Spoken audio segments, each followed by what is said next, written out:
What is up, everybody? It is your boy Lou Martinez, aka Big Chief Burrito, here with another live stream on Fireside Chats with Big Chief Burrito.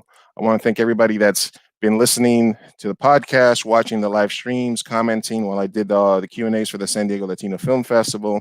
Obviously, I appreciate that. I appreciate the support. And one of the things that people have asking me is, Luis, is this specifically a Latinx themed stream that you're doing? No, I just happen to be a Latino filmmaker.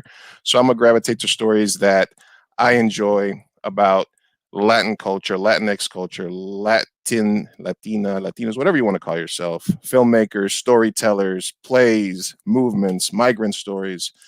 And I am just a podcaster, streamer, interviewer that happens to be Latino. So that's how it's going to happen. Make sure that you follow us across all platforms, facebook.com/2amburrito. If you're on Twitch and you watch gamers, watch us on twitch.tv/2amburrito.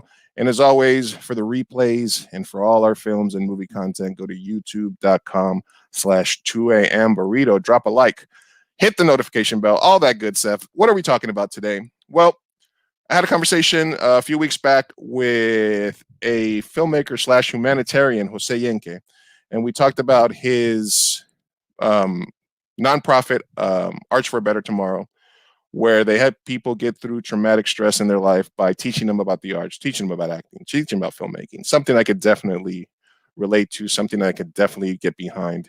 And they are doing a very worthwhile reading of a play called Flowers Behind the Mountain, which is about a combination of migrant stories. And it's Friday. It's live. It's a live event. I mean, not Friday. Yeah, it is Friday, right? We're gonna get the date. I'm seeing Jose in the back room nodding yes. But it is gonna be a live reading of a very topical play this Friday for a better cause.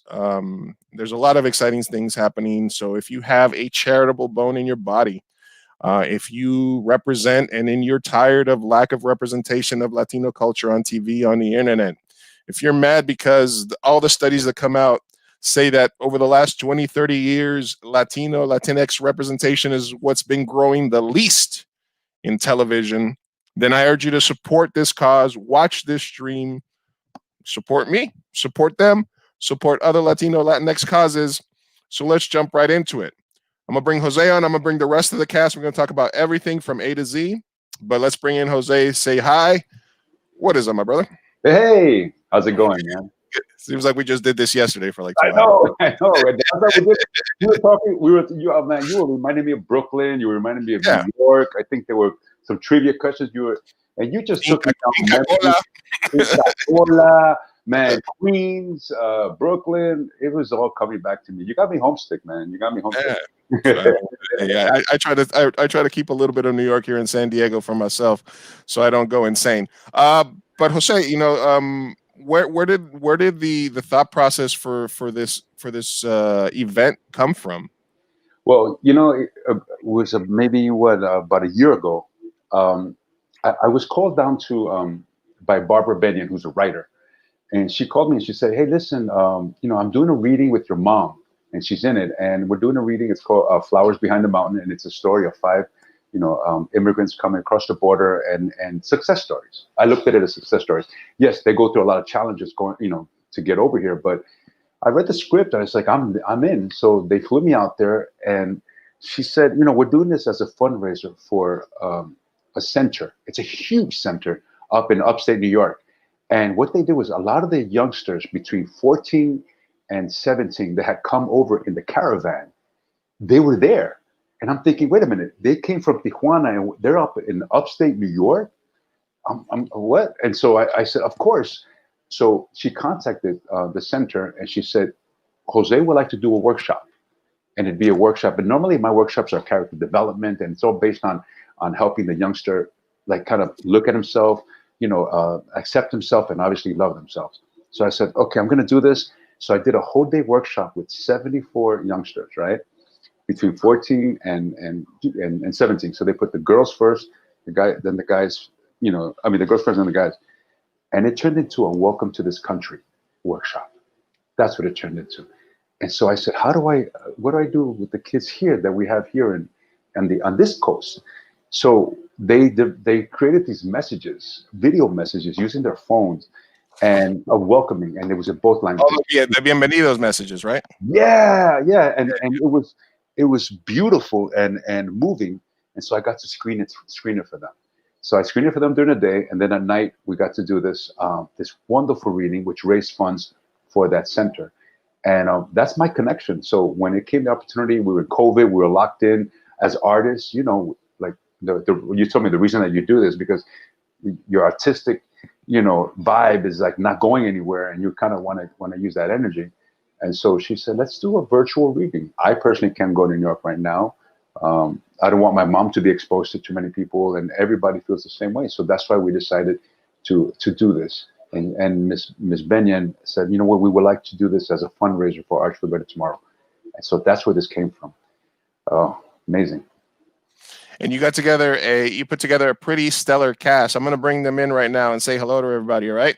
So we got Barbara Bonilla. Hi, Luis. Hey, how you doing, Barbara? Hey, how are you? Well, you're in Miami, right? I'm actually about an hour up from Miami, but still SoFlo, Palm Beach County. All right, there you go. And then we have Patrick Michael. How you doing today, Patrick? Doing pretty good. How about you? All right, you're in Mexico City, right? I surely am. Mexico City today, Brooklyn usually, Hey. how it happens. It's a mix. It's a mix. And then we have Francis Mateo joining us as well. Hi, Francis. How's it going, Big Chief? How you doing, brother? And where are you joining? Where in the world are you today? I'm in New York. I'm in Washington Heights. Ah, there you go. Lights out in Washington Heights. Always says New York. New York. Hey. You know, it's funny when I first came out to San Diego from New York, I was selling T-shirts on the street. Like that was my first job, and I would be able to tell not only where the tourist was from New York, but what borough. So when they would walk by, they'd be talking, and they'd be like, hey, and then I'd be like, hey, man, what part of Staten Island are you from? They'd be like, what? How do you know that? They were freaking out. Like, wait a second. All right, well, I think we got somebody that finally figured out Google Chrome here. We're going to welcome her on too as well. Nice. Hey, make sure your room is clean behind you, please. Teresa. Teresa. Ay, como lo extraño, pero es un dolor de cabeza. Cada vez que entro, siempre es algo nuevo. Y mira que ya hice seis. But then you're here. You are Llegaste. You made it. Made it. Thank you for joining us, Teresa. Again, the talent that you guys amassed for this is incredible, especially since it's Latinx talent and it's spread out all. Teresa, where are you today? Are you in New York? In New York, yeah, Manhattan. Okay.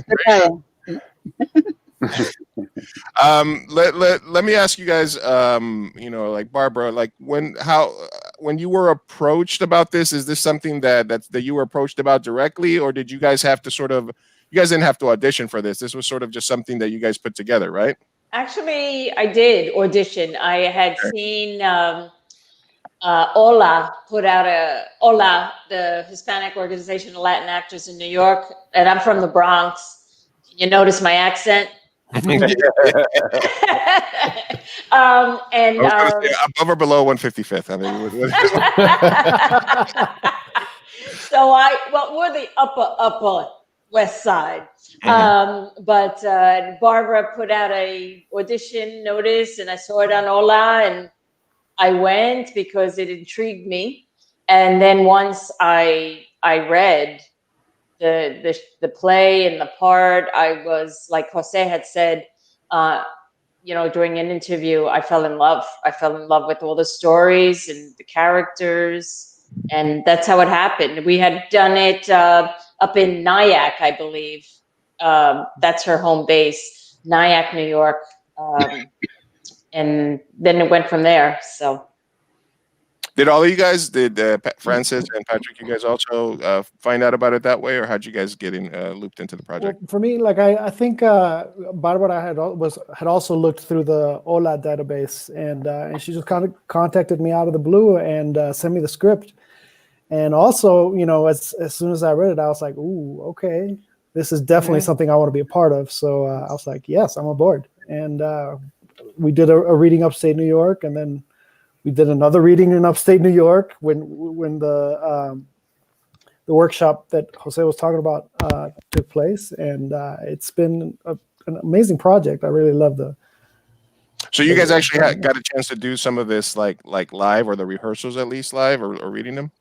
Well, yeah, the first time I did it, it was a while ago. It was a minute ago, actually, because I was doing a play, and I think someone that was in the play knew Barbara. I don't know how it was, but I did the play, and Teresa was there. It was a while ago. It was at Castillo Theater on 42nd Street, like at 11th Avenue, and we did it over there. It was probably, I don't know, like 5 years ago, I dare say. And I think we rehearsed, didn't we, Teresa? We rehearsed once, I think. I can't remember. It was so long ago. But yeah, we did it there, and she contacted me to do it other times when I was doing some other plays, and now I was available. Of course, the pandemic has us like here thing, and this is really interesting too. It was my first time doing something on Zoom, especially a play. Yeah, exactly. Thing for everyone. Yes. Only another New Yorker would realize that it's been a minute is actually a long time. A minute? What do you mean it's been a minute? It's been a minute. A long minute. I don't know what's longer, a minute or a hot minute? Because I think a hot minute is quicker. I think a hot minute is like, it's been a hot minute versus a minute. And Teresa, have you always sort of because you've done a lot of TV theater? Has this play, was this sort of always in your radar in terms of like wanting to tackle it at some point, or did you learn about it at the same time that Jose and these other people were learning about it? Well, I auditioned at the first time a long time ago, a long time ago, and Barbara wanted to work with me. The director was not quite happy, I guess because of my accent, but that's what Barbara wants, the accent. And it was very, very, very nice. Very, I did a lot of research, and I learned a lot about the immigrants because when I came here, I was lucky I didn't have to go through all that, but I came with my parents and my brother, and I didn't have to go through all that. I did learn a lot through another movie that I was helping, La Ciudad, the city. It's a beautiful movie, and by David Ricker. And I was very happy. I was very happy when I met Barbara, because after that we keep in touch. And then I found out that she has belonged to an organization that helps little kids. And then she asked me about my kids, and I told them what they were doing. And she became very interested in Jose. And then I introduced them, and they make a very good relationship. They help a lot. When I interviewed Jose, we talked a lot, and it's obviously part of, like, I don't want to say his mythology, but his history and his backstory as an actor, that you pushed him at an early age to join an acting program. There's something that I've seen posted online recently, is that everybody should at some point take an acting class, because it really helps with empathy, with putting yourself in other people's shoes, with being able to work with people. At that age, what did you see in him that you thought, this? Obviously, you were an actress at that time, but can you give me a little bit of the thought process behind that monumental decision? Yes, I when they were small, they went to a boarding school, and every weekend I take them to the theater to see my performance or my rehearsals, whatever I was doing every weekend. And he, when I was doing some plays, I, for example, Fuente Ovejuna, there was a scene that the lady, they opened the blouse and the bust come out, you know. So I was going to my kid. I was going to my friends and say, please don't let them go. You know, be careful. And then when I get out, they say, muchacha, they were the first one, the first row. Nowhere to hide. Nowhere to hide. Smart man. And then I say, I didn't know at the beginning, you know, I didn't say too much. But then when I talked to them, and they say, no, we were there to protect you, just in case the guy hurts you. So we were going to stay. That part I don't remember. You know? They were gonna make it interactive theater. Yeah, and then he became a little bit heavy, and then that's when I was concerned because I told him, you know, told him about the acting school, and he went, and he really loved it. And then after that, he got a scholarship in a dance school, Tina Ramirez.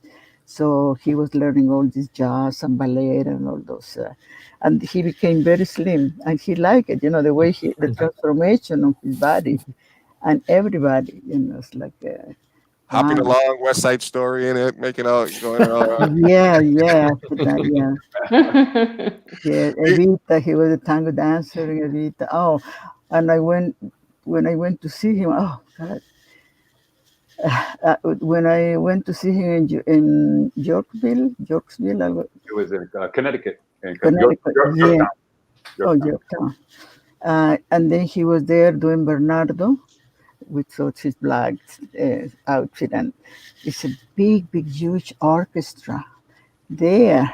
You know, it's like it's a big theater, and I was watching and I said, "Oh my God, look at this." I was. My friend said, "Did you cry?" I said, "No, I couldn't because I couldn't believe what I was seeing. I was feeling, you know, very happy, very proud, and then he did the other Evita, you know, big plays, and Is that how you remember it, Jose? Yeah. I remember. So it's almost like it's a wonderful way where tables have turned, because I saw my mom. When I say I was protector, it's because in Fuente Ovejuna, that's Lope de Vega, ¿verdad? yeah. Like Lope de Vega. Think of tragedy. It's a tragedy. So you take your 7-8-year-old to go see this tragedy, and then you see, you know, these soldiers, you know, from the mid-century or whatever, and they got my mom by that, and her hair's all over the place, and I'm like, you know, looking at my brother. I remember looking, what do we do? What happened is I took karate during that time, so I was very healthy and very strong and able to go to jump into the man and do all, whatever I had to do. But it was crazy to watch. That it was insane, because I remember when you yelled and you got angry, I was mesmerized, because I was like, that's you getting angry, because I've seen that anger. What did you do? And when you did that, Caesar, my brother and I, his name is Caesar. He's 1 year apart. We just kind of went, oh, she's angry. But you know, it's a character. Mm-hmm. So when you introduced me to acting, it was about 14, and I turned 15. That's when, I mean, everything that I protected myself against, the world, everything that had happened to me, every obstacle I've had, which I took to heart, all that protective barrier just came crashing down. And I thought, my God, this is my family, the theater people, all ages.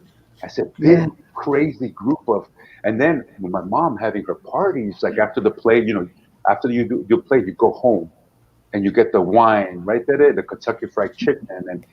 And I was young, and I'd hang out and I'd be like, these people, these are my people. Like this, and the eccentric. There was, like, you know, people arguing, you know, here, the drag queens were there, and the dancing was there, and then there was more fighting over there. It was mesmerizing, because it was, I felt at home, you know. But that's what you did for me, and I'm so grateful. I'm so grateful, and I think that anything that was born into this organization, Arts for Better Tomorrow, is because of the teaching that you gave me, Tere. The teaching that my grandfather gave me is of, just bring that barrier down and feel alive again. And that's why we target the kids who maybe stopped feeling alive a while back for whatever reason, whatever happened to them. Right. But yeah, isn't that crazy? So Life is theater. I have a follow up, and I'm gonna go grab my pen, which is the one thing I forgot to grab, and I can't do notes, which is killing me. So I'm gonna let you talk for a minute, Jose, while I run for 30 seconds. But I have questions for all of you guys. But I want to touch on this at the end. But when people tune in to the play, what kind of options or how can they help other than just being there, being part of the virtual audience? How are they going to be able to support Arts for a Better Tomorrow during the broadcast? Can you give us a little bit of info on that? Since I already know most of it, I'm going to step away for 20 seconds while you answer. Okay. All right. Well, for sure. There's so many different ways. The group of passionate, wonderful actors that I have that you are looking at right now. Barbara Bonilla, Patrick Michael Valley, Francis Mateo, Teresa Yenque, myself, even, Big Chief Burrito. Everybody has, they can do something. And like these actors here, they're giving their time to come and do this reading. And so when you do tune in, you can tune in on www.artsbt, and just remember B as in better and T as in tomorrow.org. Right there, you can go there and there's a donate button. If you can donate with something and support us in any way, go for it.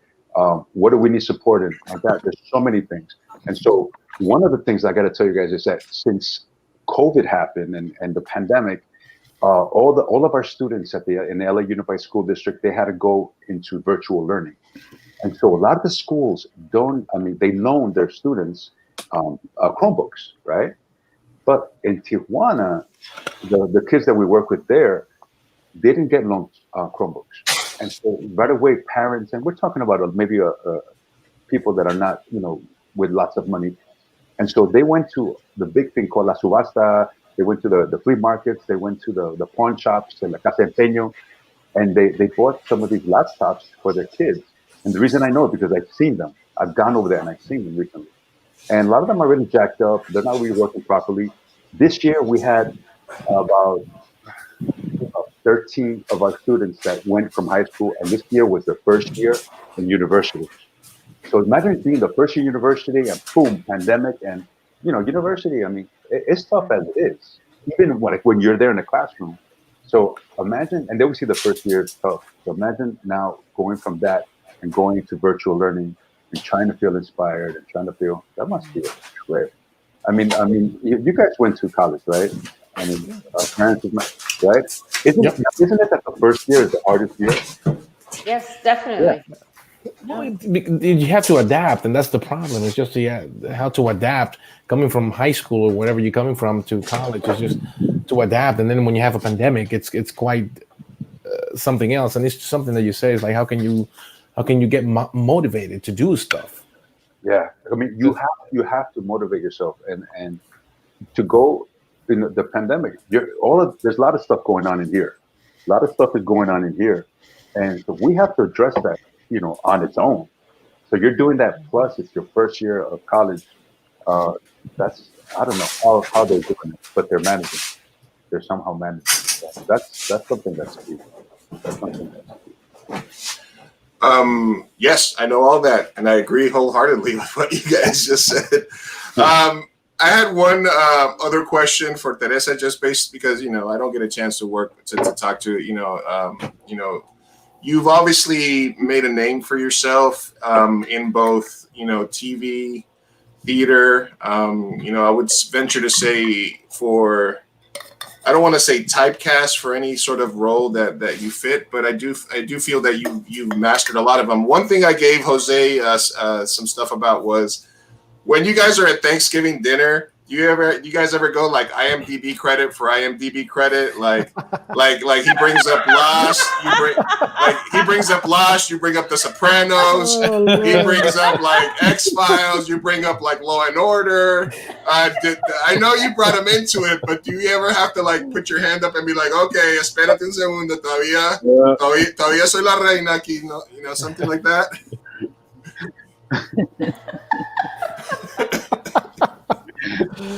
Yo no entendí bien exactamente la pregunta. No, pero si en algún momento te pones competitiva con él, o sea, Oh, por no, ejemplo, no, no estoy diciendo como un chiste, pero por ejemplo, están comiendo Thanksgiving y él te dice, yo estuve en Lost, y tú le dices, yo estuve en Los Sopranos, yo estuve en Law and Order. No, we are very, very supportive. When I do theater, he comes from LA to see the play, whatever I'm doing. You know, sometimes I say, please don't come because it's just a small role. For example, I was doing Como Agua para Chocolate in Gala, in Washington, D.C. And I told him, don't come because, you know, I come at the beginning and then I die. And then, you know, the rest of the play, I'm not in. Spoiler alert. Sometimes I just go, you know, I appear like a ghost in the window or something like that. And I was very sure, very that he was not coming. And in the opening night, they called me up, and then somebody was taping. I said, "Where are they taping?" And they said, "Come." And then I saw him. I was so surprised that I didn't know if I scream, cry, laugh, I don't know. And then I went to the wall, and then I say, "Oh my God, Jose." And then the producer was so scared because he said, "Now she's going to forget her lines because she's nervous." That's what she said. She said, "See, now she's going to forget it." I said, she's a pro. She's a pro. So, you know what? This is how much of a pro. If she needs to cry in a scene, you tell her, Teresa, I want one tear from the right and then two from the left. Okay. She'll be like, she's like, my son's in the audience and scene. I'm back into my character. Let's do it. Take a couple of deep breaths.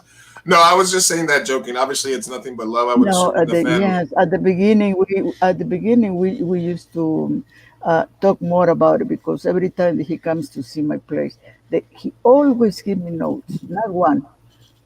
I don't know. You give your mom notes? Yeah. It was a good show, but I have a couple of notes here that I want to say. If I gave my mom notes, I would get one of these. Aquí tengo tus notes. I got some notes for you here. I do the same, but you know, just a few. But he does it in very, very nice way. Like, do you think that this character would do this or that? I don't know, because maybe, you know, always maybe on somebody else. Not that I had to do it, but they say, "Oh, okay, I got it." But see, that's why, because I mean, for me, I think that I started to get more into like wanting to direct because I would see her and I know how, you know, her range. It's an incredible range, and so I know how to pull some more out of her. So I say, what would happen if and what if she thought this? I'll leave you with that. And sometimes my mom will be like, and then I go the next night to see the same show, and then she applies it, and we're like, whoa!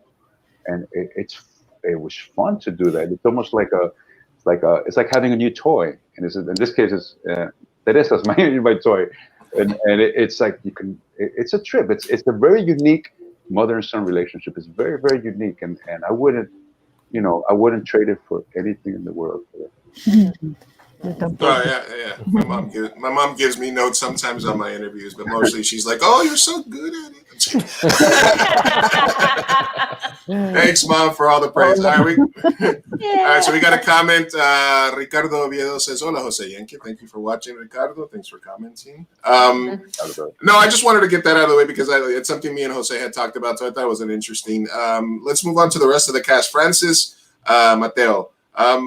We're in a new sort of, and this goes for the rest of you guys as well, but I wanted to kind of let you answer first. But do you feel that kind of like, you know, it's a new world for actors, you know, like, do you find yourself doing a lot more like self-taping and like stuff like that during this time? Are you guys sort of like, because now it's like I've seen actors be like, actors have to be editors now. They have to be DPs now. You know, people are like, hey, we need you to set up with this type of lighting so we can do this and this and that. Have you found that that's been like a heavy shift in how much energy you have to put into something you didn't really have to put a lot of energy into in the past?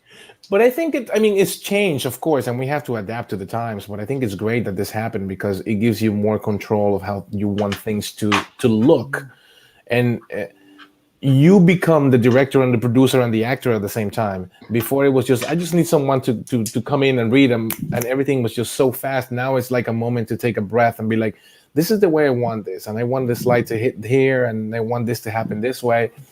So, and the business is kind of in a lull. I mean, it's popping now because of the things are coming back now into play. But I haven't been auditioning a lot, actually, just a couple of times. And because I'm doing this read, it was just phenomenal for me just to get back into the groove of things.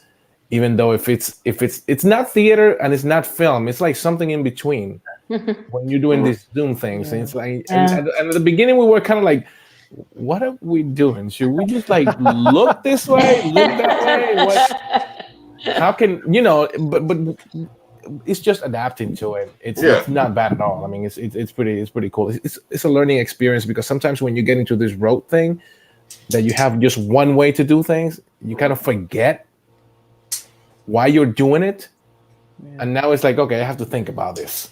Well, my question would be like, if I'm I got chops. I used to be an actor. Just kidding. If I am going into an audition and I take the theme of, okay, I have the part right now, I'm going to perform this part right now at this audition live in front of people, then it's the adrenaline in the moment and you're into it and you've been practicing and it's in your head and boom, boom, boom. But if I'm sending a self-tape audition and there's 3 or 4 different takes, and now I have to sit back and critique myself, because then it's that extra step of you're not doing it live. You have a chance to look at yourself on film and critique yourself, or have somebody else look at it and say, hey, I'm about to send this audition, and these are the 2 different takes. Which one should I send in? Do you think that, and I know, Patrick, you had a strong reaction when I asked the first question, but do you think that that's changing? You think that's changing a lot of how actors kind of view auditions in this new virtual world? Well, I think it is. It definitely has changed the way that folks audition, right? I mean, one of the things that happens to me, and that I also happens to a lot of my friends, is that you don't kind of want to judge yourself, right? Like you kind of want to be free and let things fly a little bit, and because that's when kind of the magic happens. But now you have to sit yourself in front of this camera and like maybe do 5, 6, 7, 10 takes, and then go back and look at the footage and which one is the best, which what cringe a couple of times. Exactly, because right. Sometimes it is cringeworthy, the same way that it's cringeworthy to listen to your own voice on the answering machine, on the voicemail or whatever. On camera, that's like multiplied times 10. So, but it like Francis was saying, it also gives you a certain amount of control, because now you can see what you're working with. It's like maybe you have this idea and it's not quite working, so you have the chance to go back and maybe try a completely different way. Or sometimes maybe you have a chance to give it your first impression on the first go, and then you discover something that takes you in a different direction. Now you have these 2 takes that are completely different, and you could just be like, well, I'm gonna send both. See what and sometimes that works. Which if you were at a live audition and they're like, okay, thank you, you're like, wait a minute, I want to do it a different way. Hold on. That's never gonna happen in the room, right? You see, what you don't have in either is just a certainty. It's like you don't have that either way. Right. Before time and now, it's like you don't have the certainty that it's going to be the one that's going to make it. You can just do your best and try to detach yourself from that judge you have there, the cop in the head that says like, oh, I think that sucks. Because that might be the one that's really good, but for that you, it's like will kill you, bro. It's like because you see yourself as something that you're not, and that's why you have to like kind of detach yourself and see it from afar. Okay, Barbara, the question to you is this, okay? Is that the same question? No, I'm gonna ask you the same question in a different way. Okay. All right. You have an audition coming up. It's your dream role. Okay? Dream role. They say it's up to you. You can come in for 5 minutes and we're gonna do it live, or you can self-tape. Would you trust yourself to do it live, or would you rather kind of micromanage and criticize yourself and then send in your best performance in alone, do you think that being in a theater with people would change your performance? There's like 3 parts here. So the first part, I'm a boomer, okay? I learned so much doing this Zoom performance from my cast members and stage managers. It blew my mind, but I got educated. I got schooled, and I am glad I did, because I think this is going to be the future for a while, you know, just safely. As far as auditioning, number 1, I would do a self-tape, because I would like to really work on my character, develop my character. As Patrick said, versions where you see yourself like, that didn't quite work the way it worked in my head. It didn't come out that way. Do I miss theater?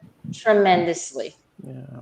You know, looking at a dot in my computer while I'm trying to get emotional. My character is very, she's very religious. She's very innocent. She's very poor. She has a lot of emotional monologues, and it was difficult. I mean, I would have to work myself up to the rehearsals, you know, and performances. I do miss theater, and I hope, you know, it will come back. I think it will be probably the last thing to come back, but you know, it's different when you're in front of an audience that you feed off the audience. You all know, you just feed off of them. Your performance is never the same, because that energy you get from audience members, not that you're going to change your character, but there's no feeling like it. There's no feeling like it in the world. It's like Jose was saying, about family and being amongst tu gente, your people. That's it. So my first love is theater. Oh, and I played Gala too, Teresa, and I never knew you played Gala too. Oh, yes? Yeah. Yeah. Real Women Have Curves. I did that in 2005.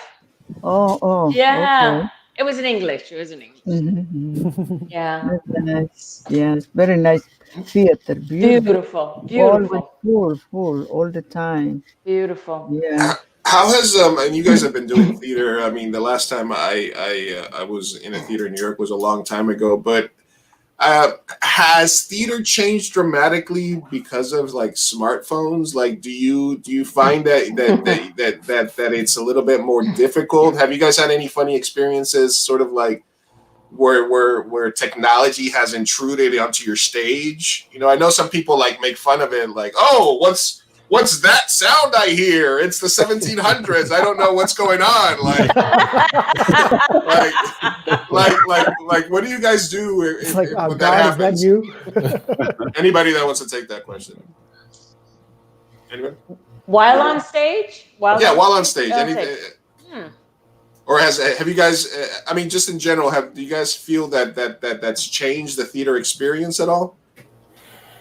Or are people still in New York when they're going to the theater pretty respectful? Pretty much. I mean, for the most part of it, yes. But you once in a while you get someone talking on the phone, like you're doing a monologue or whatever. And they're like, "I'm here in the theater. I'll be out in an hour. We'll meet." You know, like you hear that stuff. And some I people should be out soon. This kind of sucks. I know you hear people talking. You hear people talking really loud, and but you kind of have to manage. And of course, the people that work in the theater with you, they make sure that people are quiet. They're not recording the play. They're not, because you know, like it happens a lot. Like they're recording the play, they're recording the whole play, and you're like, why don't you watch the play instead of recording it? But it's one of the things that you don't have to. You're never gonna go back and watch that video, like, ever. I know, Exactly. I'm like, you're never gonna go be like, I was at this concert. Check it out. You're like, oh yeah. You're like, no, I was. It's here. I don't really care. If I wanted to watch it on that phone, I would just look it up on YouTube. I'm here. I want to enjoy it. Well, no, you know, because when I was in New York, and this was the '90s, and I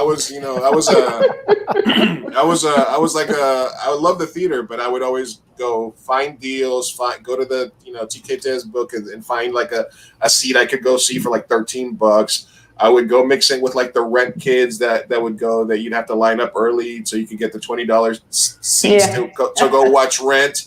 If I had a smartphone back there, I don't think I could have. Hey, I'm on front row on Rent. Hey, what's up, everybody? Like, like it would have been hard for me to sort of not not do that, I think, in that time. But it's just good to know that people are like adapting to it. Let me ask Patrick a question. When did you? Because obviously, when I talk to actors, I always want to get into how and you guys can also answer this. But when did you sort of know that you had that? Is this something that you came upon that you realized you like, or did you always sort of have this performance sort of in you, or the love of performing? Well, you know what? I always kind of loved performing to a certain extent, but when I was in high school, I was deathly afraid of like speaking in public and getting in front of people. So the way that I kind of fell into theater is it's kind of funny. My girlfriend at the time was like, "Oh, we should try out for the play, and then that way we could spend some, like lots of time together." And I was like, "Okay, that sounds cool." Now, why we were doing cabaret in high school, I don't know, but we auditioned for cabaret, and lo and behold, I get this MC part, right? I have no idea what I'm getting into. So then they show us the movie, and I'm like, "You want me to do what? In front of who?" So I'm struggling at this point, right? I'm like 16 years old, and I'm like, "Wow, okay, I don't know who talked me into this." But we start getting through the rehearsal process, and opening number and all of these things, and I'm like slowly getting into it. But then 2 weeks out, I realized, like, dude, you better like put the pedal to the metal, because you're going to be in front of people in 2 weeks, and you better do a good job, because otherwise it's going to be embarrassing, right? And as you guys know, the MC tells a lot of jokes that are not funny, but then he expects people to laugh, and it's just a quirky role. So opening night comes, I get up there, I'm deathly afraid of telling my joke and nobody laughing, and I tell my joke and nobody laughs because the joke's not funny. But then I gave the crowd some sort of look like, "Why aren't you laughing at my awesome joke?" That just kind of happened in that second, reaction. And then everybody laughed at that. And I was just like, "Oh, that's awesome." You caught the bug right there. Forever since. Like after that, I was like, "Okay, what play are we doing next?" And so ever since, I've loved it. I've let it go for a little bit of, for certain times of my life, but I always come back to it. And now I'm at it full time. So I think I told Jose this, but I signed up for the drama class my sophomore year because there was a girl I liked in the class, and by my junior year, 2 weeks before, we did Little Me, a musical where the lead part plays 8 different roles. The lead got kicked out of school, and I had to take over because I was the understudy. So in 2 weeks, I had to learn like 7 songs, play 8 different characters, and a Neil Simon musical that was originally created for Sid Caesar. And I'm sitting there like, damn. But like you said, I got up on that stage and my voice cracked when I was going to sing the first song, and then I kind of mellowed out, and then everybody was, and I was like, all right, I kind of liked it. What was it for you, Barbara? What was the moment you knew?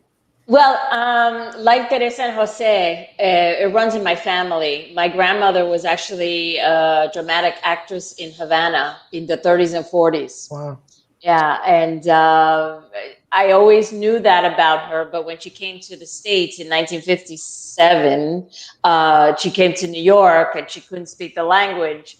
But we always talked about theater and roles and things. So I always wanted to be part of that world, and I got to be part of that world. I also taught school, and like I always said to my fellow coworkers, it's 5 shows a day, baby. So it was theater and teaching, and that was it. That was my life's work. How about you, Francis? Well, I don't know. My family is very histrionic, so I think that the whole thing of like everything when they're telling stories is just like very theatrical. But I was doing it in school once in a while. But I remember the time that it really cemented on me was when I was in college, and I took an acting class because I wanted to have a good grade, because I thought it was going to be an easy class to take. I was like, oh, my GPA is going to go up right away. And I remember that it was a lot, because it was a lot. You have to learn the things, you have to do this, and I was just like, oh, this isn't as easy as I thought. But then it was fun. And I remember one of the teachers, her name is Miss Dowling. She's like, you can really do this. And that was the first time that it really cemented on me that I'm like, oh, wait a second, why not? It's a valid career choice. Everybody that's been sitting home the last 6 months, what have they been doing? They've been watching movies, TV shows. They've been, they've been listening to podcasts, listening to live streams, interviews, stuff like that. Like, if there was no creative people going into the business, there would be no more movies until they can digitize all the actors, obviously. But hopefully that's not anytime soon. All right, we got another person watching that left a comment. Hola, Jose Yenque. Love thy neighbor, misses you. Love thy neighbor. Yes, Charlie. What's up, Charlie? Love thy neighbor is an organization, non-profit organization in Chula Vista. That's where I'm at. San Diego, and we partnered a couple of summers ago. We did our first summer program. It was like about 29 middle schoolers, and it was a lot of fun. Hey, love thy neighbor. I'm in Chula Vista. Hit me up. I'll help out. Let me know what you need. Teresa, did you always, you grew up in Peru, right? Yes. Okay. Was that something? Was being an actress something that was realistic for you to want to be when you were a little girl growing up, or when did you when did that sort of become a realistic dream for you? I didn't even know about the theater. Nothing. So when I came here, I am an accountant, and I was working. I was married, and my 2 kids were going to the boarding school.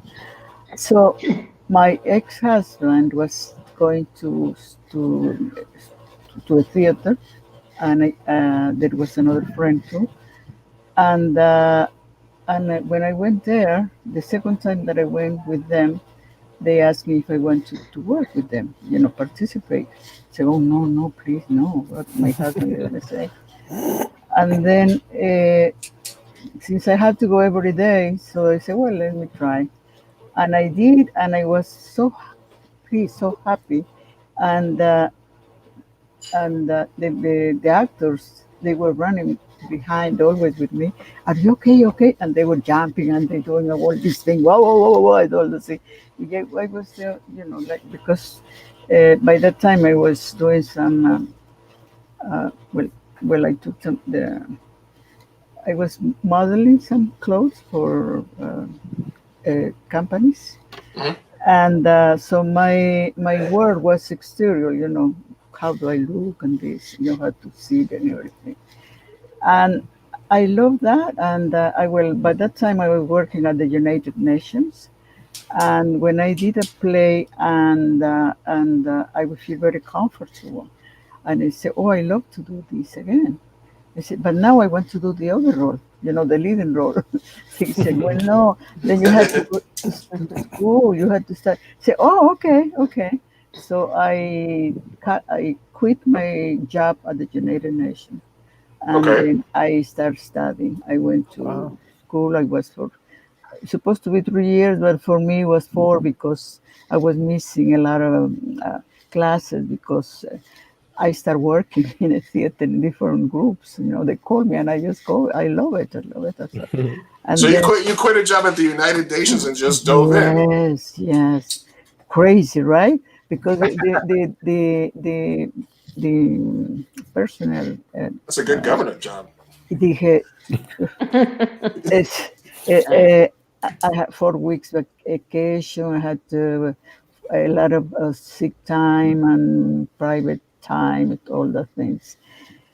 And he told me, well, I know that you like theater very much, so I want you to try. I want to see you in Broadway. Please try. And if you don't like it, you come back. Your place is here. I said, okay. Okay, so I just went to try. And I did what I want. I never went back to the United Nations. And I did go to Broadway one time, a Streetcar Named Desire with Natasha Richardson. And I have been working all over, in Spanish and in English when they require my accent. And I was at the Lincoln Center just 2 years ago, the Kennedy Wow. Center, all these theaters I have been working, never- and with the very good reviews too. You never had to go back to United Nations. There you go. No. But you seem like, very like demure, very calm, very, very, very kind. But, Jose says that, he's seen that anger come out in you on stage. Where do you go to find that when you need it? Well, Remember when Jose didn't used to clean up his room?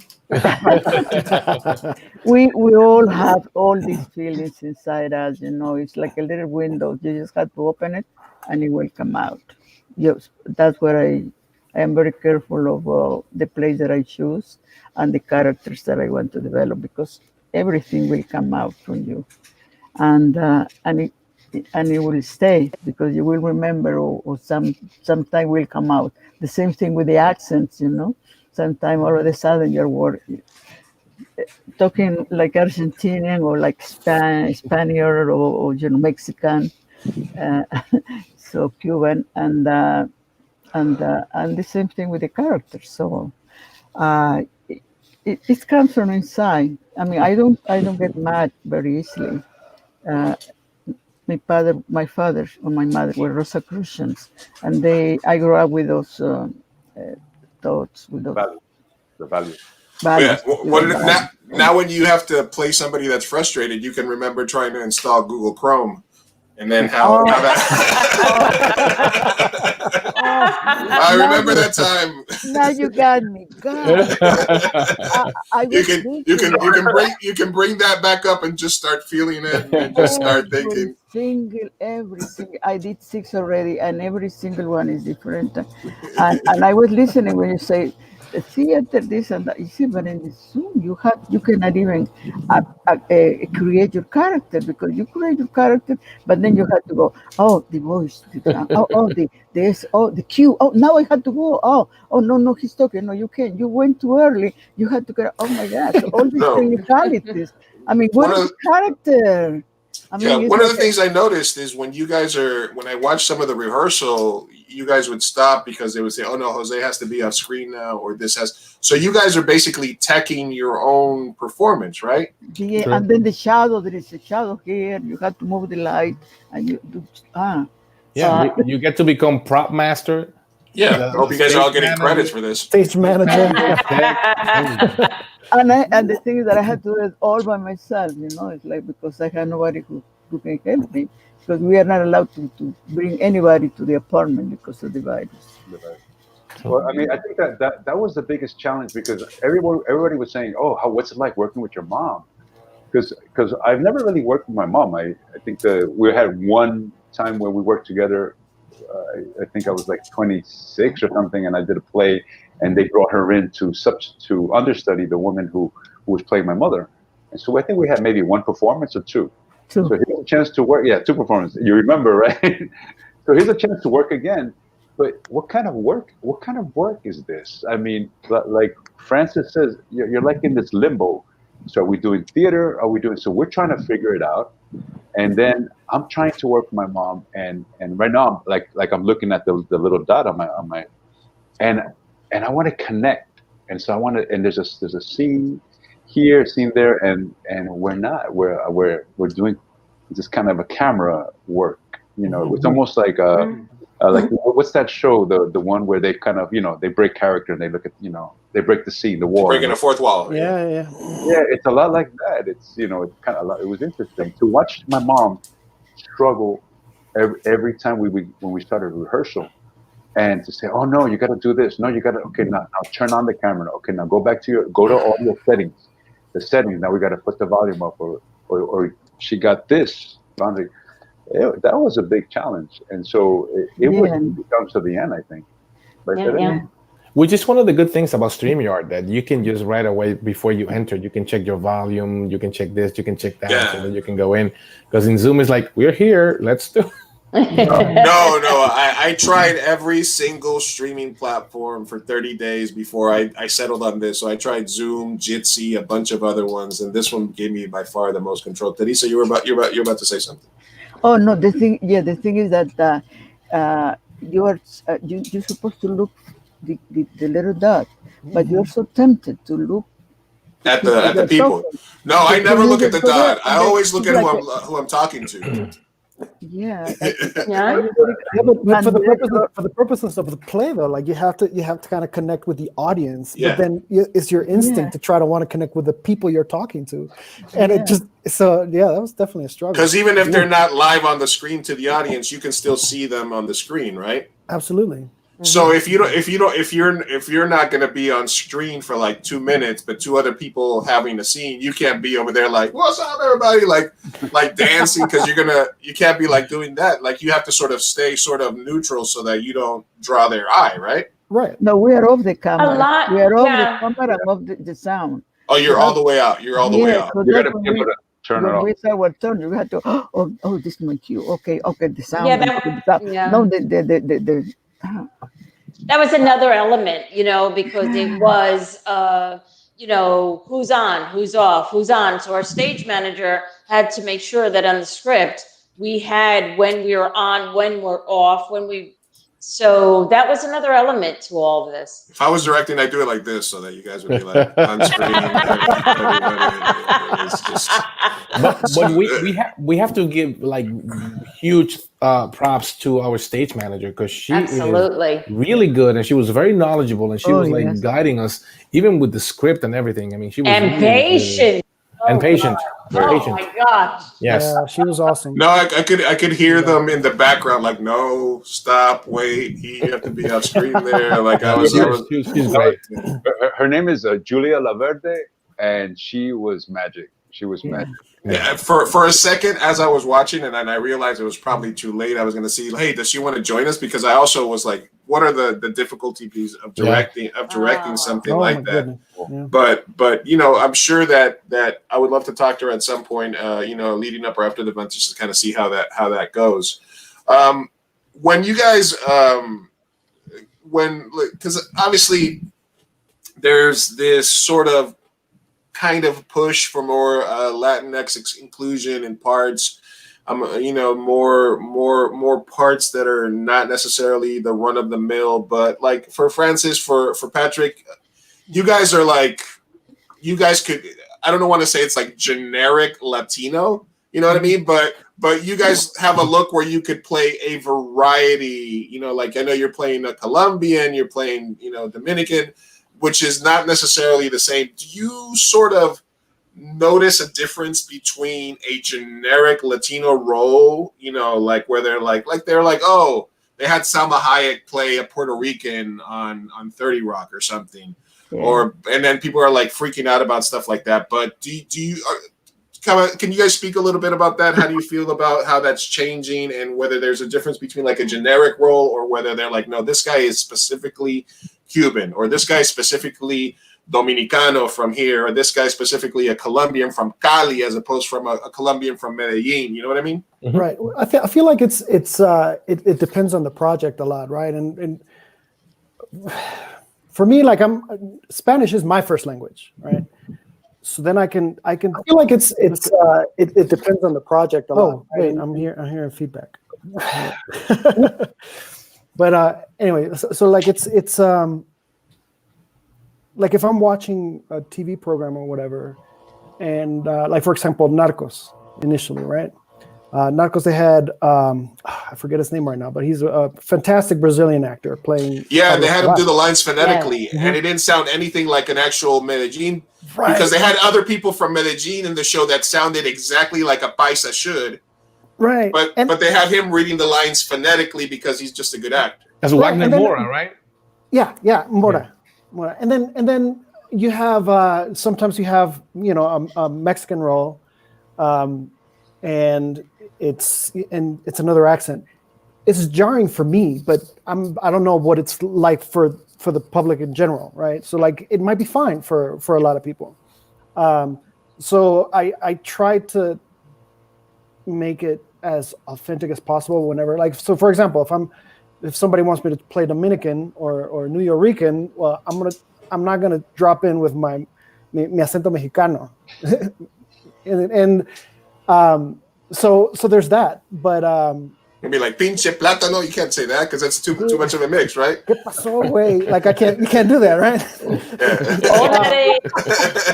On the flip side of things, I do have that whole like what do they call it? Ethnically ambiguous look, Yeah. I guess. So if I shave my head, I can be a lot of things, so I try to use that to my advantage when at all possible.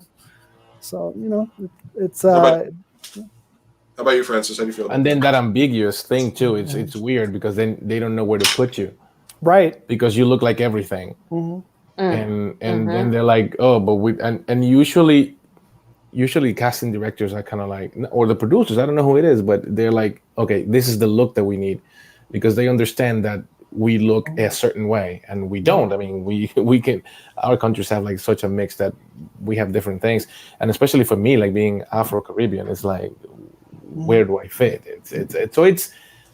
But what you do is like, if you given the opportunity, then you just jump into it and do it as best as you can. Yeah, I didn't mean to step over your Narcos hot take, but I immediately identified with that because it was like he's such a great actor, and he looks perfect for the role of Pablo Escobar. But the fact that all the other parts around him have such perfect native sounding Medellin accent, they're like, yeah, Maria, pues, they're super Colombian. And me being somebody from Medellin, as soon as he starts saying his lines and he's trying to sort of incorporate the Medellin accent, but he can't quite do it, it took me out of it for a little bit. But I don't think to an American audience on Netflix, it registers. That's not a problem for. That's what I've found frustrating, going out for Latino roles, and because usually they Italian or Spanish or Greek, or they're not sure, and to an American audience, we're 20 Spanish-speaking countries. Mm-hmm. Very different amongst us. We can hear the difference, just like you were talking before about the New York accents. But to an American audience, I mean, I think they all think we live in Mexico. I don't know. It's hard to, if they're asking for a specific Latina where, but I have found that it's been very generic. Oh yeah. Trust me, I've gotten my share of, you're from Medellin. What part of Mexico is that from? South. They're like, great. South. Yeah. Chief, can you excuse me for a second while I get my computer is about to die, so I'm just going to plug it. I'll be right back in a second. Give me 20 seconds. Yeah. Go ahead, man. We will improvise. This is what theater is, live. This is a live performance. And actually, I started off, as a theater actor. High school, I did a musical. I did 2 Neil Simon plays when I was in high school. I moved on to, like I told you guys before we started out, I studied at HP Studios in the Village for several years. I thought I was going to be an actor. I did a lot of improv work at some like improv shows in New York. A lot of the time, I was going to like Nuyorican poetry slams. Like I was doing all of that in the 90s in New York, living the life of an actor. But eventually I realized that what I really wanted to do was direct, which is a cliche, but I still love performing. And I was telling Jose the last time when I got on that when I do these live shows, it does give me like this feeling of a performance that after I'm done with the stream, after I say good night, everybody, blah, blah, blah, I sit here for like a good hour and a half, and I have to sort of unwind and sort of, because you get that performance sort of high, and it's very hypnotic. It's very alluring to do that. So I have a feel. I just wonder, the tactile nature of a performance where you get that instantaneous feedback. Patrick, you said that you gave the audience a look, and you got that response. Addictive. Wouldn't something like this benefit a little bit from being able to get a little feedback? Maybe you can have some people stand behind the camera or something so they can react a little bit to it. As long as I have right? Jose, are you guys missing that? Oh man, you know what? I haven't done theater in a while. The last time I did theater was in 2017. and I did something here in San Diego at the San Diego Rep, a play called a comedy, real crazy comedy called Quinceañera. So it felt so good to, like, Patrick, I remember when you talked about that, I remember there was a line, it was with Rick Nahara, and we're there, and there was something where I say something to this one girl, and they didn't laugh at the line, and I remember I reacted to it, and when I reacted to it, it was like there was something subtle, like that, and the audience laughed, and then I kind of kept it going. Then I became the ham, and then I remember everybody, in the dressing room, they hear it through the speaker in the dressing room. Yeah, for the monitor. And they were talking. They said they were asking, what are they laughing at? Because there was no dialogue being spoken, and I was apparently doing something, and it felt so good. And from doing a lot of film and TV stuff, it's just you're not going to get an applause. You're not going to get an applause. You're just going to you give yourself your own applause. You become your own audience inside your head. And you know what? It is what it is. Move on. Boom. Sometimes you might shoot the last scene on the first day. You might do the first scene on the last day, the introduction. Hi, nice to meet you. So it's so like that you just got to be ready and know your character and know where you're coming from. Very, very. I always say know your character so well so that if they throw you, they say, okay, you know what? We're going to improvise. You're going to take your character, we're going to put you in this scene, and boom, go. And you guys are ready because you guys know where the character is coming from. But I miss that.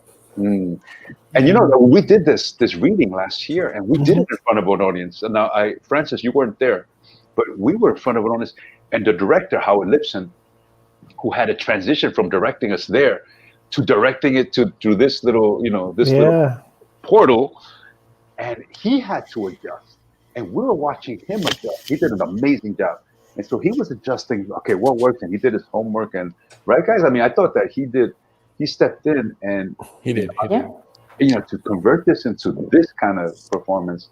Yeah, this is a theater actor, theater director. Who's very exactly. Yeah. No, I was saying you might shoot day one on day 7 or the final scene on day 1, unless you're Terrence Malick and you say, "Hey, we're shooting this in sequence." But there's not that many Terrence Malicks out there. Yeah. All right, we got another comment here. Saludos, Jose Yenque desde Aguascalientes, Mexico. Aguascalientes. Alfonso. Oh my God! So this is Alfonso he has a youth program, and they do swimming. And what I did was I think him or they're working part-time at a hotel. I was shooting Miss Bala, right? And Miss Bala was a film that was it was Canana Films. Right, they redid it with Gina Rodriguez, and I remember I was in Aguascalientes, Mexico during the Calavera during these times, and and that's where like Dia de los Muertos was actually originated, what they say. So they met this guys, and I said, take me to an orphanage or un centro because of Dia de la Calavera, they gave us 5 days off, and I said, what am I going to do in little Aguascalientes, Mexico, and I don't know anybody, so. This guy took me to go meet his family, and then he took me to go to this big centro, a big orphanage. It was an hacienda, like in the old movies. I swear to God, and you're like, wow. And half of it was for young individuals, for orphans, and then the other half was for senior citizens. That's like perfect. That's like the perfect combination, because both demographics tend to be neglected, and you put them together, and my God, it's beautiful. And so I had a great time. I showed my demo reel, and all the bad stuff and the maton and all the narco and all that stuff that I play a lot, right? And they showed that the kids were like, "Oh wow, you're a hero!" And I was like, "Whoa, wait, esto malo." Pero but I look at it this way, like everything happens for a reason. So for Alfonso, for him to show up there and say, "Hey," that kind of just took me right back. Oh, it seems like every time somebody says hi, I come up with a story, right? That's good though. It all seems to be related to this work with the kids, but That's why I'm not asking you any questions, Jose, because I know you're going to just butt in whenever you want. the first interview was 2 hours because I was asking I was answering questions. That's what you said. I was answering questions before you even asked them. Yeah. I get excited. But let's just remind everybody as we take a quick break, not a break, but as we regroup here, that it is Flowers Behind the Mountain, a live reading this Friday. What time is it, Jose? Yeah, it's going to be at 6 p.m. On the West Coast time. It'll be 9 p.m. East Coast time, and you can go to our Facebook page or you can go to artsbt.org. On the first page, you'll see how to get in. It's a free event, but however, we are doing it to raise awareness about the work that we do with Arts for a Better Tomorrow with the youth, and so we're trying to raise funds. We're trying to raise funds. So anything that you can support us with, for sure. If you want to contact us through there, and if you don't have any money to support us with, there's so many different ways. Just go to the volunteer page. There's so many different ways to support. Now that we're doing a lot of things virtually, sky's the limit now. Yeah, I was going to talk to you about that. I think, like I said, I can help with, storytelling, editing, stuff like that. I've always wanted to do sort of a virtual class about just the issues the realities of independent filmmaking, and how I feel independent filmmaking and being an independent film director is mostly about problem solving, because, your cameraman flaked out and didn't show up. And guess what? We're filming it on cell phones. Our sound guy didn't show up. Well, guess what? We need to make sure that our close-ups sync up with our wide shots and people use the same cadence in case we need to use the sound from the blah, blah, blah. Our script supervisor didn't show up. Well, let's just kind of set up the scenes and improv. Like, there's always a way to sort of work around an independent filmmaking project. So I think that's kind of where I'm strong in that. So I would love to be able to help your people and kind of, do like a virtual seminar or something where they can ask questions or stuff about that, Yeah, they'll have a lot of questions for you. The stories that they work on, we have them in character development, developing characters based on themselves, right? But they're developing stories based on incidents that have happened around them, or maybe that they were involved with. So definitely, I will be calling you tomorrow. Absolutely. I'm there for you guys. Getting more into the technicalities of the characters of the play, like Francis and all you guys are sort of playing a main character, but you also from time to time have to play like an ancillary or a secondary character. Do you guys find it difficult at all to make that switch? Because realistically, if you were the lead in unless it's an artistic vision, if you have a steady play where you're on multiple 7, 8, 9, 10 pages, you're probably not going to be asked to come in for 2 seconds and then play like a police commander or the mayor or something else. How did you guys deal with that in as much as getting into and then getting out of your main characters?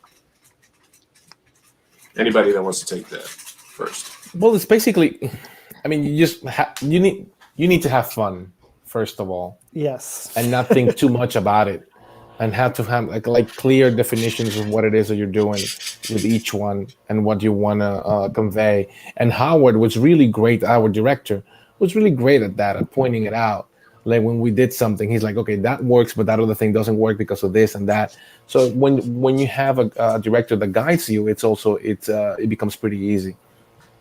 But yeah, basically it is just jump in, have fun, let's do it. I mean, the whole thing, doing it in Zoom, it's like a whole nother character. You guys are breaking ground here, Although I've seen like Hollywood sort of do it where they're like, oh, let's do the Princess Bride and let's get a bunch of celebrities here. But I think that's more just because they're bored. For lack of a better word, but you guys are doing it for a real worthwhile cause. So Barbara, let's start with you. How do you feel about like the Arts for a Better Tomorrow program? How much have you learned about it, and does that really influence kind of your desire to sort of make this a worthwhile like performance and really put your all into it? When we received the literature, about Jose's organization, I was really blown away with everything that he and the staff and the volunteers are doing on both sides of the border. That is really amazing. And in these times, not to get political, but in these times, a cause like that really, really needs to be supported. And as much as we can do, my part in doing this and giving time and money on Friday, and giving as much support for organizations like this, it is so necessary. Always necessary, but now it's the top of the list for me. Anybody else want to follow up on that? Yeah, I think it's so important, especially nowadays, like Barbara said, to humanize all these stories, right? There's all these things happening in the world, and sometimes in the grandioseness of the news, you lose the fact that these are people. Okay, this could be your dad, this could be your brother, this could be your friend, or somebody like your next door neighbor might have just gone through something like this, right? Yeah. And I think the importance of stories like this lies in that, in letting people into the private lives of what it might be like to leave everything behind and go on this adventure to see if you can better your life. And, you know, sometimes it works out beautifully and sometimes it doesn't. And all these things happen. And that humanity of it, that empathy that you can maybe lend to somebody that maybe just saw it as like, oh, they're trying to come get my stuff. It's just so necessary nowadays. And so that's what kind of drew me to this story. When I first read this play, I was just like, I literally just like tear, you know. And I was just like, wow, this is really cool. So, and if we can get somebody that maybe hasn't experienced that to feel that, ooh, it just takes one person to feel that, and job's done. If I could just piggyback without giving anything away, when one of Francis's lines is when he works in a restaurant and 18 men are sharing an apartment. When I was 18 and working a summer job down in the Jersey Shore, I actually witnessed that. And it was shocking. I was born in this country, but it was shocking to me that these men were all living in one room, in a basement, one toilet, one shower, but they were coming up to the resort to cook and clean and serve drinks. It just, that really focused me at a very early age because I was not experiencing that. And it's very important. I think that the wonderful thing about this play is, and I'll piggyback off of Barbara and Patrick, is that the young people that we work with here in Los Angeles and in San Diego, most of them, their parents have had this journey, or maybe their grandparents have had this journey. So by kind of showing this side, you know, like almost like put yourself in their shoes, because the parents will always say to them, and I've witnessed this, by the way, where they're like, you know, we came to this country, you know, go to school, please study because we sacrificed a lot. So then for them to see and really experience, you know, what we're going to go through on Friday in the characters, and for them to see that, I think that it's going to be a good awakening, because right now in the current administration, there's a lot of hopelessness that I see. And I go in, you know, and even through Zoom, I see it in our kids. And especially we're working with continuation high school. So these are kids who think that already that they don't have a chance. So now is the time. So if all this is happening and a lot of the craziness and the riots and everything, it's because everything has come to like a boil already. We've already hit the rock bottom. And so now is the time for these kids to be like, okay, you know what? We're ready to go. We're ready. And for us to lend them a helping hand right now, this is the perfect time. It's the 18th century. Wait, where's that So, coming from? somebody's getting a job offer right now that you guys are. That's a mouthful. That's a mouthful. Hello, Mr. Spielberg. Yeah. Blame the boomer. But honestly, I myself, when doing this David character and what he's gone through, has connected me with so much that I wasn't really connected with 100%. And yeah, my mom got here on a plane, but my grandfather came here to start to this country to start a better life, in search for a better life for his daughter and then for my uncle Jaime.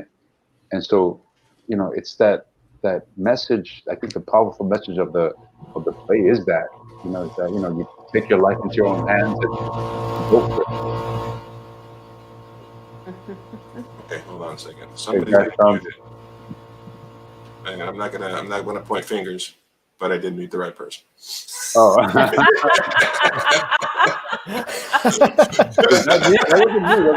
wasn't you.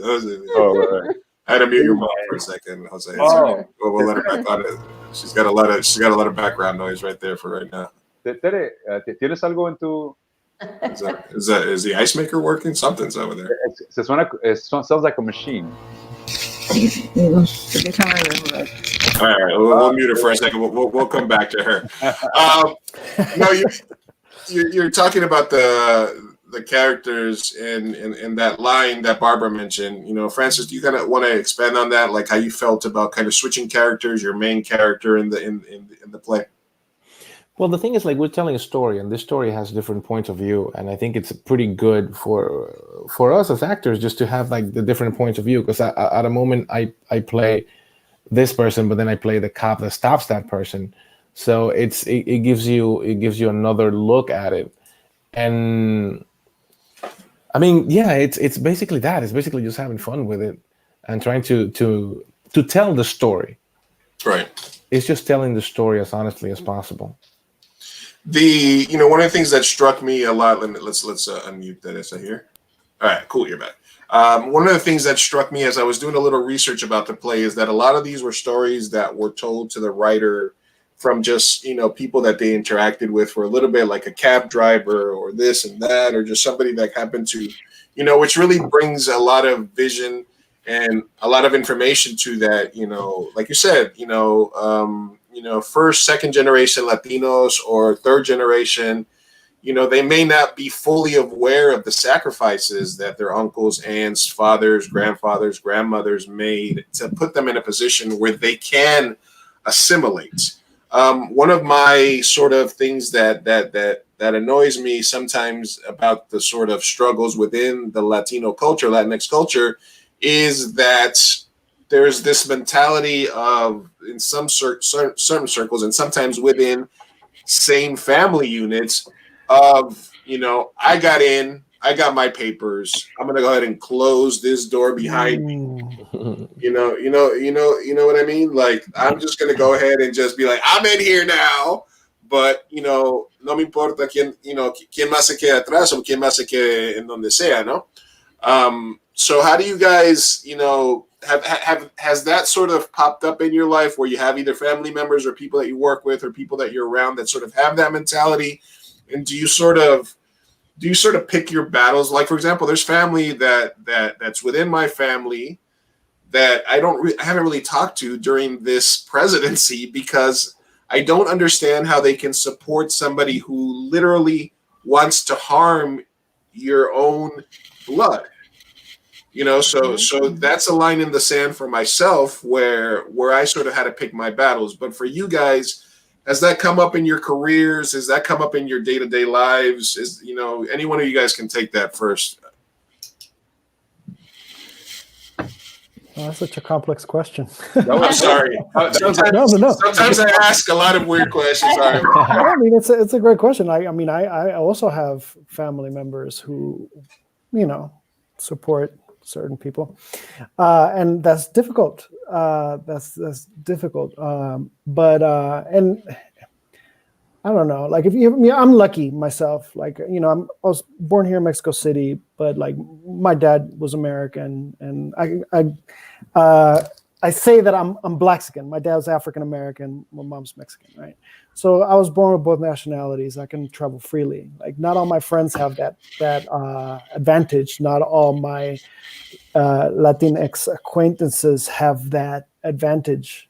You know, some people that I know that came to the United States to study theater really struggle to stay in the country, right? And how can we help them be part of the dream as well, and not shut the door behind, you know, or like sometimes, like I'll go to you know, I'll be traveling from Mexico to the United States, and then like at the airport, you know, sometimes you get the Latino customs agent, and they're like, "What are you doing here?" I'm like, "I'm coming back." You know what I mean? Like, and it's hard to understand that for me sometimes. It's hard to understand that, especially when I'm like, bro, like, I can tell Spanish is your first language. Why are you being like this?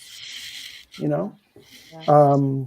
I guess I was asking it more like in the context of if you're an actor and you're going about your life as an actor in your career, but you're put into these positions where these people might have these opinions, you know, and some of the conversations I have with actors and filmmakers is, when does politics interfere in your career to the point that you have to take a stand versus realizing, because usually you have the thing like, you know, let's not talk about religion or politics on set. We're all here for art. Let's kind of keep that to that. But, you know, if you show up on set and you got this role and all of a sudden you have this producer showing up with like a MAGA hat running around and stuff like that, like, I'm just wondering, you know, like Francis, if you're put in that position, do you feel like that you want to keep that like professional? This is my career. I want to do this. Or is there a moment where it just becomes too much for you to not, that you have to say something or that you have to act? I would definitely try to keep it professional as much as I can. If that person that wears that hat is not doing anything, it's just wearing the hat. But if that person becomes aggressive with me, or it's just like, then things change. Because I've been to parties where people have that hat, and it's just like, and they've been pretty nice. I mean, we haven't spoken about politics, but I will try to keep it as professional as possible, unless that person aggravates me in a certain way. I would never go ahead and say like, oh no, I will never, because and the Washington Heights comes out. I'm gonna show you the real Joker stairs. And I'm gonna toss you down. And I'm gonna toss you down them. And then I'm gonna take a picture of you. Yeah, no, but it's true. I mean, it's just try to keep it as professional as possible, because I mean they have their views and they're okay to have them. It's just that don't impose it on me. Don't talk smack, you know. Because I have friends who are like that, and I'm like, I don't understand how. Like, really, I don't understand it, but you can go ahead and think whatever you need to think. More than once, I've had to, on a set in Miami, I would have, somebody would start a conversation with me, whether it, you know, a PA or someone, and what they're talking about is not where I want to go. And he says, but you're Cuban, right? I said, I'm a New York Cuban. I am not a Miami Cuban. And conversation ceased. That's it. The Miami Cubans. Well, I mean, Latino Latinx culture is one where, like, for example, like, let me see, like, my father's from Uruguay and my mother is from Colombia. So, nice. You know, nice my dad is the whitest person in the world, but he's still a Latino. My mom is, you know, like, you know, the Big Chief Burrito. I have indigenous roots, you know, like, and then you have people like Patrick, who's Blaxican, people that are Afro, you know, Caribbean, people from Peru, Chile. It's, you know, the Latinx culture does the whole gamut of colors and you know, and I've seen some of the best salsa dancers I've ever seen have been like in Montevideo, in Argentina, and Uruguay. They love salsa, you know, down there. And some of like the best, you know, actors, directors. It's just it doesn't matter. We're a variety of colors. So that's right. It's painful to me when I see the infighting and the sort of like, you know, the assimilation that becomes self-hatred. Is kind of Mm. what I see it. So that's kind of, that's why I kind of put these questions out there, because I just kind of want to promote this conversation so that we can all realize that we have a lot more in common than we do separate. So I really love the fact that you guys all came together for this worthy cause, and this, such a great event, and so that I could ignore Jose, because we already talked. I'm having an amazing time listening. Honestly, I don't think I've heard Francis, Patrick, Barbara, or even my mom say there's things that you guys are saying today that I haven't heard, and it really does. It's very moving, and it's very yes, definitely. It's But all the comments are for Jose, so you guys got to get some comments and stuff. Teresa, I wanted to ask you, something that you've been acting, for a while, theater, TV. You've obviously done important roles in major TV shows or important parts that are, not necessarily huge but pivotal. Did you ever come to a place where you decided that you wanted to stop accepting the maid role or the roles that are typically assigned to Latina women? Did you or I mean, one thing that I've heard. Go ahead. I'm sorry. I don't want to complicate the question too much. Go ahead. Oh, well, at the beginning, when I first started here in 1970, all the roles that I have for women was prostitutes and drug addicts. The first role that I got as a maid in One Life to Live, I turned around my role. I never do my roles, maid roles, as a submissive person, see, patroncito, no. You say that, and I make plans, and so I am not going to do what you're asking. Demanding her right, not to portray some abusive person. And I have been doing a lot of Law and Orders, like 9. And I play grandmothers and a lot of maids, and people in the street call me the Law and Order lady because of the reruns. So there's they put that almost every day, and I always try to give a different point of view for the maid. I mean, not let her become sumisa. No, she's another person. I need this job, but you need me because you cannot do this job. So let's understand each other. Mm-hmm.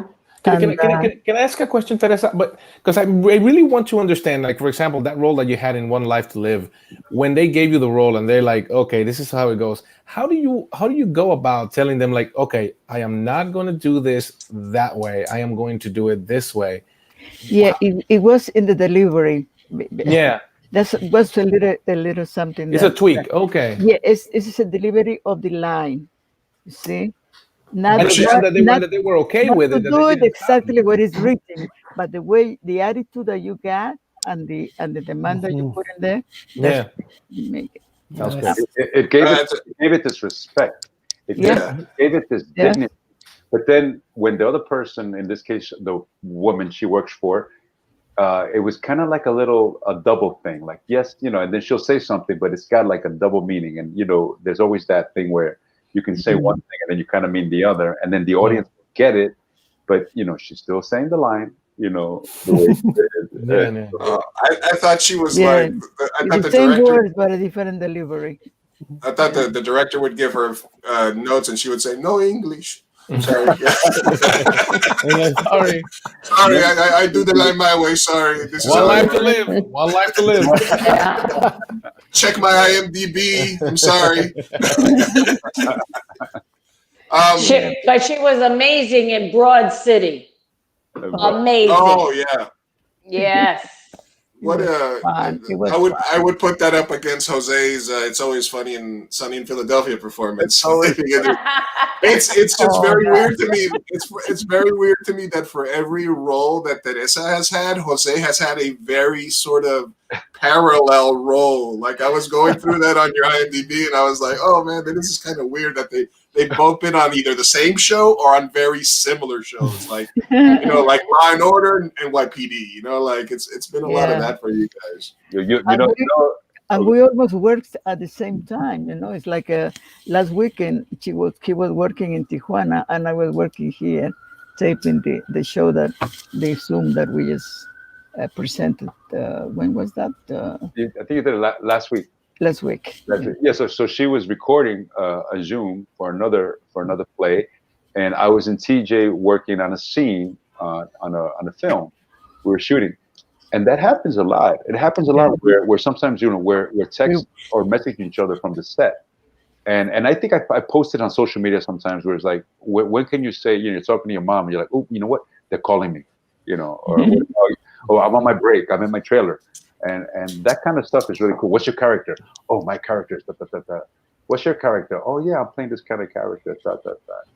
And one thing I've been dying to share is there's a time where my mom worked on Ed. She recorded on a show called Ed. I think it was an NBC show, and she played Carmela, and she was like the housekeeper or the one who takes care of the kids. The baby. Yeah, the baby. And she called me and she said, "I'm reading the script. I'm having trouble. What's going on, Peter? What's going on?" And she said, "There's something that I say. Why did the bear cross the road?" And then I said, "Yeah, keep going." She goes, and then I say, "It's because it was the chicken's day off." And she goes, "Why am I talking about a bear? And where did the chicken come from?"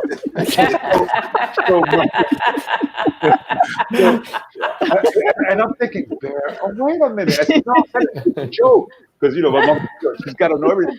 And I said, no, it's a joke. It's why did the chicken cross the road? What, to get to the other side? And then my mom was, she said, well, why am I not just saying that joke? No, because it's about a bear, and that's what they wrote something to make it funny. So my mom took it to the next level. So she was having the two actors break. They were breaking. They had to keep saying cut over and over, right? Over and over, because she took it to a whole nother level. Well, she did the right thing. She didn't get fired on her first day, so they had to keep her.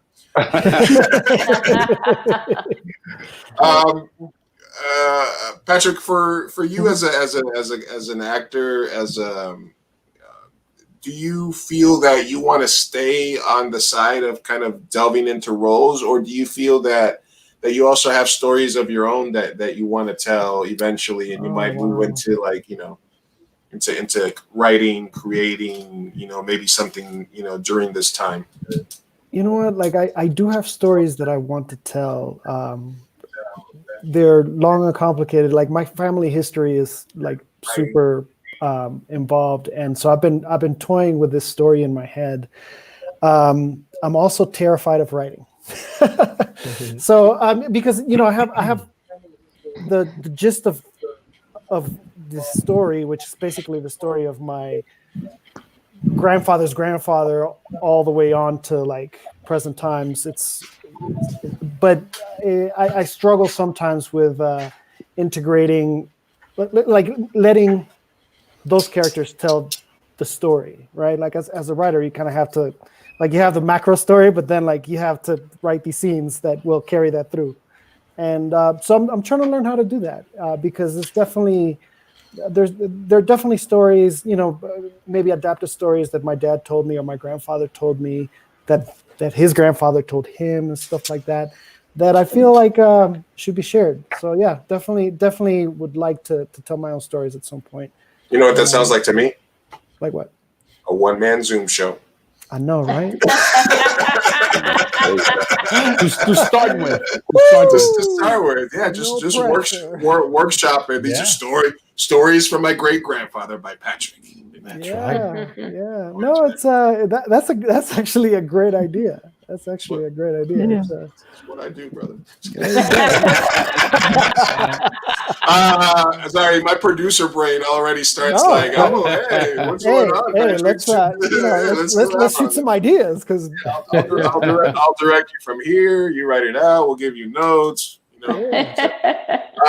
Barbara, Francis, same question to you guys. Do you guys love performing and do you guys love diving into characters, or do you also kind of feel that you have stories that you want to share and tell from your own perspective? I mean, both. I'm also a writer. I have 2 books of poetry out. One is called Ubre Urbe, and the other one is El Alto. They're poetry and they're short. The second one is poetry and short stories and vignettes, and I also put photos in it. But then I wrote, there's something that's making the circles in festivals. It's called Frangil, Notario PI, as in private investigator.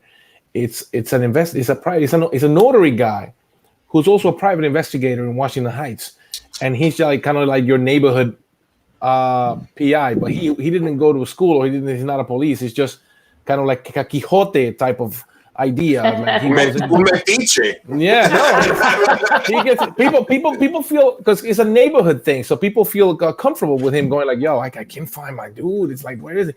So he goes and find him. But I wrote one. We shot it actually with friends. Nice. With a budget of $200, and it's going through a couple of festivals. And is that this guy? And I have 2 more episodes written, because kind of like I envision it like a series. But I have only done the first one because the second I needed the money, because I really want to pay the technical crew, and I want to pay the actors. I want to pay people something. I just don't want it to be for free, because last time we did it, it was like, as I said, it was $200, and it was just basically catering. This was $200. People were just like for the love of it, and it was fun. It's a 15-minute short. It's called Frangil, Notario PI. Nice. Well, I was going to tell you guys, if you guys have your socials or where people can follow up with you, drop the links in the private chat. I can put them up on the banner at the end of the show so that people know where to follow you. But totally agree with what you're doing, because like I've done 2 feature films. Each of them had a budget of less than $50,000, and I've done probably about a dozen short films. And in my short films, because people like working with me, I've had a lot of collaboration and a lot of people that put in time and effort. But at some point, like my graphics that I have here, I paid one of the people that I work with, that's an editor, graphic designer, because he's always worked with me for free. We've done multiple movies together where he's like, yeah, I'm on there. You don't have to pay me. I'm doing it. And I was like, I want to pay you for something. I need a graphics package. Do this for me. And I think that at some point you run out of favors to ask for. And then at that point in your career is when you really have to start saying, well, you know what? I can't really ask people to keep working for free for me. I need to, if I'm going to keep doing this hobby of filmmaking, I need to either raise money, take the work that I've had and showcase it so people know that I produce stuff, and be able to, at least if you show up to any of my sets moving forward, I want to be able to pay you like before. And obviously that's part of the reason we're 2 a.m. Burrito. People could expect to be paid, to be fed well. I'm not giving you no Caesar's pizza. I'm making sure that it's something, real, and what have you. But I think I've reached that stage as well, where if I'm going to do something, I want to do it right. And I want to do it, in the right way, and have people be able to pay people for their time. Yeah. This Friday, when you guys go live, 6 p.m. Pacific Standard Time, and again, let's remind people that they can watch on artsbt.org. They can also search for Arts for a Better Tomorrow on YouTube, on Facebook, and they'll be able to find links to the event. What is, for a Zoom reading, we already know Teresa has to turn off her phone. But other than that, what is going to be the prep at 5:30 on Friday? What are you going to be like? What are going to be, you can't walk around backstage, go outside, smoke a cigarette. You can't do the things that people associate with an actor in the theater. It's a live performance. What is your process going to be Friday, 4 o'clock, 2 hours before showtime, Barbara? Jose, you want to take this? I'll take it. Okay. He's been raising his hand in class all day. Jose's like, me. I got this one. Well, you know what? Well, this is what it is. Is we've been rehearsing and we were rehearsing for a live performance, but there's so many. We watched other YouTube lives and we did our research. We saw a lot of little glitches. So what we decided to do was we decided to record it, and so what will be live will be the intro and the outro. So the performance was definitely it was recorded live, but it's a recording for sure. But like I said, the intro and the outro will be live, and the actors will definitely be there watching. And so hopefully in the comments, if there's any questions, they'll be there just to answer. Yeah. Okay, so it's more like you'll be able to be a little bit more interactive with the people that are going to be watching. Yes, but you know what? It's interesting enough because like live theater, anything can happen, right? So I just got a message from Julia, and there's been some glitches and some struggles with the audio here and there, just technical stuff in the editing. So I threw out at her and I was like, Julia, what if we just do it live? And we were like, and so who knows? That might be the possibility. By the way, the actors are hearing it for the first time right now. We'll do it live. Hey guys, let's do it live. So if it doesn't get fixed by tomorrow we're going to do a little test with the YouTube, and we're going to do a test and see how the editing is going. And if that's not coming along by Thursday, you know what? We are going to go live. Wow. So, Big Chief, if we go live, what I do at 4 o'clock is I'm just going to take my kids to my mother's house. And I can hear by myself. It'll be great if you have somebody, you're doing your monologue, and there's somebody that you're like some tagging. No, easy. Hey, you got people yelling at you. Hey, what are you doing up there? Acting by yourself. Like, shut up. Soft monologue, and you're like, shut up. Give me a second here. Okay, let me catch up with the comments here from people. I think this is pertaining to our previous conversation about what to do. Hero Team Ken says, when my basic rights are in jeopardy and so many lives are on the line, that's when it changes for him. I think that's pertaining to our question about when you sort of can act up. And Hero Team Ken is a streamer and an actor and a collaborator with 2AM Burrito. And then John Vasquez, one of the homies, says, yes, more power to you. I believe that's regarding something that we said recently. So thank you, John, for watching, my brother. I appreciate that. All right, leave us with some thoughts, Jose. What can people expect? Give us a little bit about, why it's important for people to watch. The floor is yours, Mr. Yenque. Oh, man. All right, I'll keep it short. You know something? This is the time. This is the time. We've experienced, and our youth have experienced a lot of things this year. This has been an insane year. This is the time to just kind of open up your hearts and open up your mind even more, and kind of watch these stories. And these stories are told with some dignity and some inner strength that you will see. And I think that this group of actors that we have here, they've all given their all, and they're all very passionate people. And this is for an amazing cause. So what we're basically doing is we're killing two birds with one stone. And so we're definitely helping this cause, but at the same time, we're telling you these wonderful stories of these people who arrived to this country, and you're going to get to hear the stories of them in transition. And these are success stories. They're success stories. Why? Because these are characters that got up and did something. If they looked for a better life, they did something. If they had to confront somebody because of something, someone disrespecting who they are and for what they are and for where they're from, they did something. And every story, I think every character here has something that you will definitely relate to, for sure. And again, they can go to artsbt.org to learn more, or they can follow Jose across all multiple platforms, and they can do that. And it is going to be semi-live, possibly really, really live this Friday. Okay, one last question for you, Teresa. All right, you ready for your last question? Dígame. Okay, all right. You're sitting down, te estás sentada, and you're about to eat a plate of lomo saltado, right? Yeah. And you have a drink choice. Are you drinking a Pilsen or an Inca Cola? Inca Cola.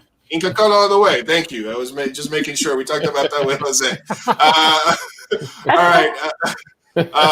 Francis, where can people go watch your film? Is it in festivals, or give me one more time the shout out of what it's called so people can look for it? Oh, Frangil. Notary PI. It's still in festival. It's still going. I think it's going to go on a festival somewhere in the Dominican Republic in November.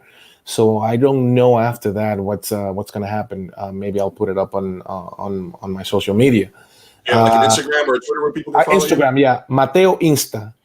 My last name, Mateo Insta from Instagram. Mateo Insta. You can follow me there.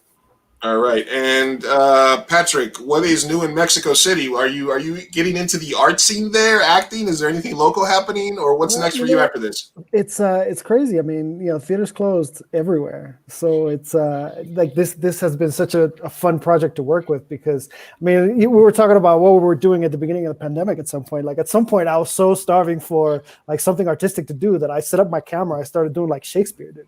Nice. You know what I mean? Like, I was just like, I need to do something creative. So when this project came along, I was just, of course, and it's been great. It's been great. I can't believe it's it's gonna be Friday and then it's gonna be like over. I'm like, no, I need more art. All right, meet all these people. Barbara, you get a vacation option. Where are you going? You going to Key West or the Jersey Shore? Key West. Key West. All right. Barbara, really? I worked so much on the boardwalk in the down the Jersey Shore. Barbara's done with that. Done. You've had enough Taylor ham sandwiches to last your lifetime. I didn't know the water could be turquoise. All right, guys. So I want to do one thing. Let's do like a what is that show? Let's do a Brady Bunch picture. I want to take a picture of you guys like looking up at each other. All right, everybody look in a different direction. All right. Like that. Oh, wait, I gotta look down. All right, I got it. Everybody. All right, cool. I'm just messing with you guys. All right, so like I said, we're not gonna go 2 hours because I don't want to break our record with Jose yet. So I'm gonna we're gonna wrap it up now. Don't worry, I want to go in. Yeah, you guys have been awesome. So again, one last time, Arts for a Better Tomorrow is the organization, which I wouldn't be spending 2 hours talking to people about it unless I truly believed in it. And I truly believed in Jose's work as an actor, as an icon, and as a humanitarian. I'm very thankful that you guys are here today. I'm very thankful that I got the chance to speak to Teresa. Because of your decision, to put your little chubby kid in an acting class. I wish my mom would have done that to me. We got here today. Barbara, Francis, Patrick, thank you guys very much for joining me. I want to give a special shout out to a friend of mine that's very close to my heart. It's the reason I have this tattoo here. She's in the hospital right now, non-COVID related, but La Bobis. Take care. I'm hoping that you get out of the hospital tomorrow. Hopefully she watched part of this. Love you, miss you. Hope you get out. Sending my love and prayers. Again, my name is Big Chief Burrito. You can follow me at facebook.com/2am Burrito. If you go on Twitch, follow us at twitch.tv/2am Burrito. Basically, it's 2am Burrito everywhere. If you just search for 2am Burrito, you'll find us. youtube.com/2am Burrito. I'm about to order a burrito. And again, Arts for a Better Tomorrow as well. So thank you guys very much for doing this. I wish you nothing but the best going forward. We're going to talk about that one-man show, Patrick. Maybe we'll do it all in Shakespearean style. You never know. Like Barrymore. So thank you guys for watching. Thank you guys for everybody that commented on the stream. Go to Arts for a Better Tomorrow. Tune in live this Friday at 6 p.m. Support Latinx culture. Support Latinx programs. Support Latinx shows. Don't give me crap about wanting more Latin shows on TV when you're not even watching the ones that are on TV and Netflix now. So if you want to see more shows on TV, go watch One Day at a Time. Go watch Vida. Go watch Love Victor. Go watch all these shows that are on there that feature amazing, talented people like the ones you have today. It was an honor to have you guys on the show. So I want to say thank you. A blast. Thank you so much. Thank you. Thank you. I hope that when this is all over, I get to work with you guys on a big major motion picture at some point. Let's do it. Stay safe. Thank you guys. Stay safe, and we'll see you guys next time, and I'll talk to you guys soon. Take care. Thank you.